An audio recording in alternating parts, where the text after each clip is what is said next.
স্বরাষ্ট্র উপদেষ্টা lieutenant general অবসরপ্রাপ্ত মোহাম্মদ জাহাঙ্গীর আলম চৌধুরী জননিরাপত্তা নিশ্চিতে ব্যর্থ হয়েছেন দাবি করে তার পদত্যাগ চেয়ে স্বরাষ্ট্র মন্ত্রণালয় অভিমুখে গণপদযাত্রা করেছে শিক্ষার্থীরা। তবে শিক্ষা ভবনের সামনে পৌঁছালে তাদের আটকে দেয় পুলিশ।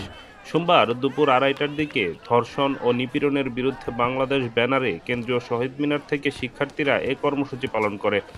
বিকেল ৩টার দিকে শিক্ষার্থীরা পদযাত্রা করে সচিবালয় থেকে অল্প দূরত্ব শিক্ষা ভবনের সামনে পৌঁছালে আইনশৃঙ্খলা রক্ষাকারী বাহিনী তাদের বাধা দেয়।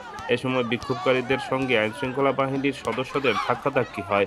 বিক্ষোভকারীরা পুলিশের প্রতিবন্ধকতা সরিয়ে ফেলেন, তবে পুলিশের বাধার মুখে সচিবালয়ের দিকে এগোতে পারেননি। রক্তের উপর দিয়ে এই ইন্টারিম গভর্নমেন্ট ক্ষমতায় এসেছে, তাদেরকে জনগণ নির্বাচিত করেছে। সেই জায়গায় আমরা দেখতে পাচ্ছি যে এই স্বরাষ্ট্র উপদেষ্টা এবং নারী ও শিশু বিষয়ক উপদেষ্টা শারমিন মুর্শিদের কথাও আমি বলতে চাই, তারা জনগণের সাথে প্রতারণা করছেন, তারা প্রতারক।